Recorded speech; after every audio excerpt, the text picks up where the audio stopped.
Bom dia, boa tarde, boa noite. Eu estou aqui para a continuação do meu projeto Lendas Africanas. E hoje a lenda que eu vou contar é do Odu Ejiobê, como ele se tornou o rei dos Odus.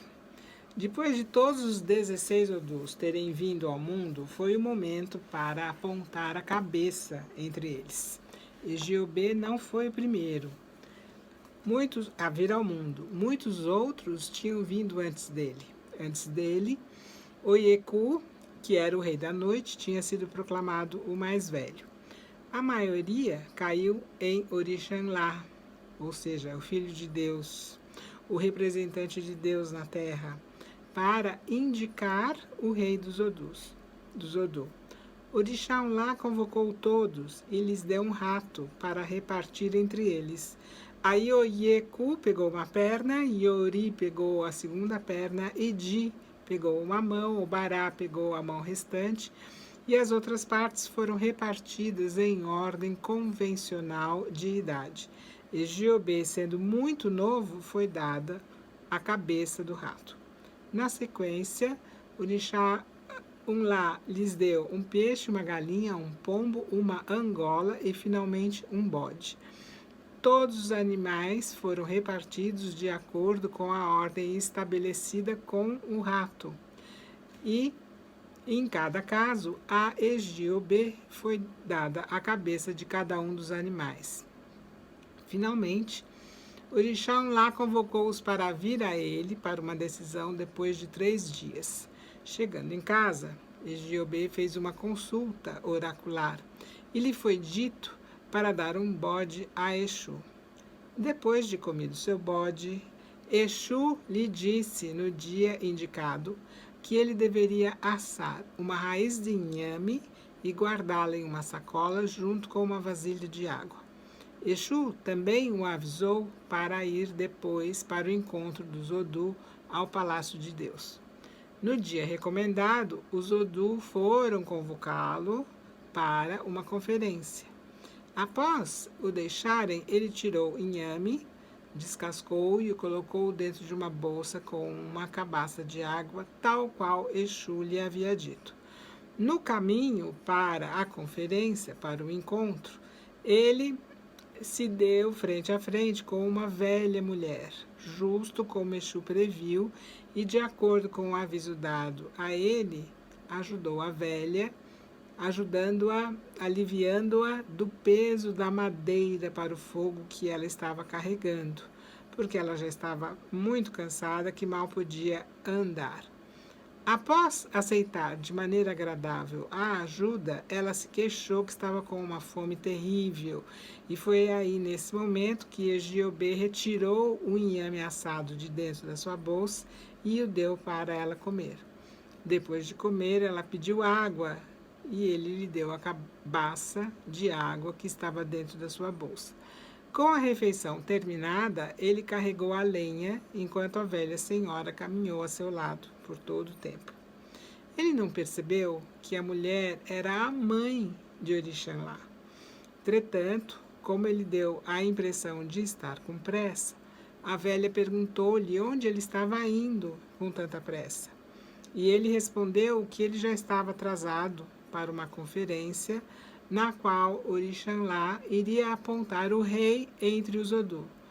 Ele disse que ele não estava, que ela, a velha, não estava tomando-lhe o seu tempo. De qualquer maneira, ele era muito novo para aspirar a coroa dos 16 apóstolos de Orumilá, ou seja, dos Odu. Na sua resposta, a velha garantiu que ele estava indo para ser feito o rei dos apóstolos, o rei dos Odus.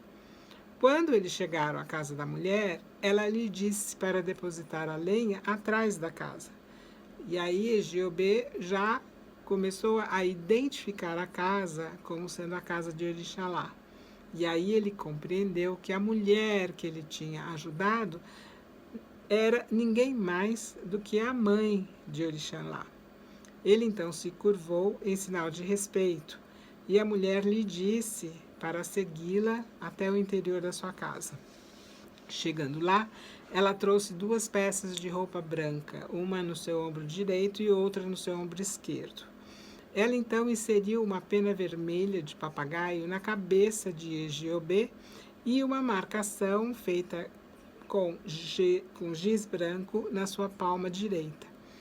Depois, ela lhe mostrou as 146 pedras em frente e fora da casa de Orixalá e direcionou a ir assentar no topo de uma pedra branca que tinha bem no meio de todas as pedras. Em seu novo enxoval, ele foi se sentar lá, enquanto os outros esperavam numa sala na casa de Orixalá. Depois, Orixalá chegou e perguntou a todos os outros Odu por quem que eles ainda estavam esperando. E todos eles responderam que estavam esperando por Egiobê. Orixalá então perguntou-lhes pelo nome do homem que estava sentado lá fora. E aí eles foram para ver e nem eles puderam reconhecer Egiobê. Orixalá orientou-os a ir e a prestar respeitos ao homem. Um após o outro, eles foram se prostrar e tocar o chão com as suas cabeças nos pés de onde Egiobê estava sentado. Em seguida, Orixalá formalmente proclamou Egiobê como o rei dos Odu, da família do Orumilá. Quase que unanimemente, todos os outros Odus se queixaram aborrecidos, demonstrando a sua desaprovação pela nomeação que Orixalá acabara de fazer. O mais novo foi eleito para chefiar todos os outros Odu. Nesse ponto, Orixalá lhes perguntou como eles haviam repartido os animais que ele tinha dado durante os 7 dias no período de avaliação. Eles explicaram como dividiram. E aí ele, Orixalá, lhes perguntou a quem foi dada a cabeça de cada um desses animais. E eles confirmaram que tinham dado para Egiobê. Orixalá, então, exclamou que foram eles que voluntariamente apontaram Egiobê para ser o rei. Porque quando a cabeça está fora do corpo, o resto não tem vida. Com aquela observação, todos eles se dispersaram.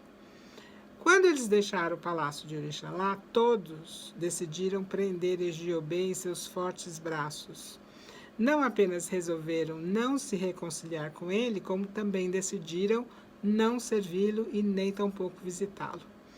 Antes da dispersão, Egiobê compôs um poema, o qual ele usou como um encantamento. Com aquele encantamento especial, estava neutralizado, então, as maquinações maléficas que estavam fazendo contra ele. Ele usou algumas espécies de folhas para este propósito. Após aquele incidente, os outros Odu lhe disseram que antes de aceitá-lo como rei, ele teria que banqueteá-los com 200 cabaças de inhame assado, 200 potes de sopa preparada com diferentes tipos de carne, 200 cuias de vinho, 200 cestas de obi, dando-lhe então a ele 7 dias para organizar o banquete. Bom, é desnecessário dizer que parecia uma tarefa impossível, porque eles sabiam que Egiobê não poderia bancar financeiramente um banquete daquele tamanho. Egiobê, então, sentou-se lamentando de sua pobreza e a perspectiva de se tornar um pastor sem rebanho. Aí veio Exu, veio a ele, Egiobê, para descobrir a causa da melancolia e da tristeza. E aí Egiobê explicou que não tinha dinheiro disponível para financiar aquele banquete solicitado pelos outros Odu, antes deles poderem aceitar a se submeter a ele como rei. Exu, então, disse que o problema estava resolvido se Egiobê lhe desse mais outro bode. E assim, Egiobê não perdeu tempo e deu outro bode para Exu. Após comer o bode, Exu avisou a preparar apenas uma de cada de todas as coisas necessárias para o banquete, e para fazer 199 recipientes adicionais, cheios de cada item, e enfileirá-los fora do salão do banquete no dia indicado. Egiobê seguiu a recomendação de Exu, e nesse meio tempo, cada um dos Odu tinha estado fazendo pilhéria, né, de Egiobê, já que eles sabiam que não havia jeito para Egiobê poder providenciar o banquete. No 7º dia, então, eles começaram a visitá-lo um a um para confirmar se ele estava certo, se ele havia feito o banquete da maneira como eles pediam, já que eles não tinham ouvido nenhum som do socar do pilão vindo da sua cozinha. Então eles acreditaram que não iria ter banquete. Mas, tendo ainda fora os potes cheios, Exu foi para o salão e ordenou uma preparação só para multiplicar em potes mais e mais cheios. Instantaneamente, todas as cabaças, potes de sopa, cuias, cestas, todas estavam cheias, com preparados frescos, e o banquete estava pronto. Assim que Oieku chegou ao banquete, descobriu o que estava acontecendo. Ele ficou muito surpreso em ver que o banquete estava pronto e, sem esperar um convite formal, sentou-se para servir a si mesmo a comida. E assim foi seguido por Iori, Idi, Obará, Okouron, Irossum, Onhorim, Ogundá, Ossá, Oturá, Iretê, Eka, Eturopon, Oxê, Ofum. E antes de perceberem o que estava acontecendo, eles tinham jantado tudo e bebido tudo para a alegria de seus corações. Após o banquete, todos eles carregaram Egiobê acima de suas cabeças e começaram a dançar em procissão, e eles dançaram em procissão através da cidade. Quando chegaram à margem do oceano, Egiobê lhes disse para colocá-lo no chão, e ele cantou um louvor aos Awo, que haviam feito divinação para ele, e do sacrifício, né, falado do sacrifício que ele fez. Ele foi, então, formalmente coroado o Rei dos Apóstolos, com o título de Akoko Olokun. Nesse momento, ele sacrificou caracóis na margem do oceano. E aí foi o último sacrifício que ele fez antes de se tornar próspero, e o trono começou a florescer e crescer.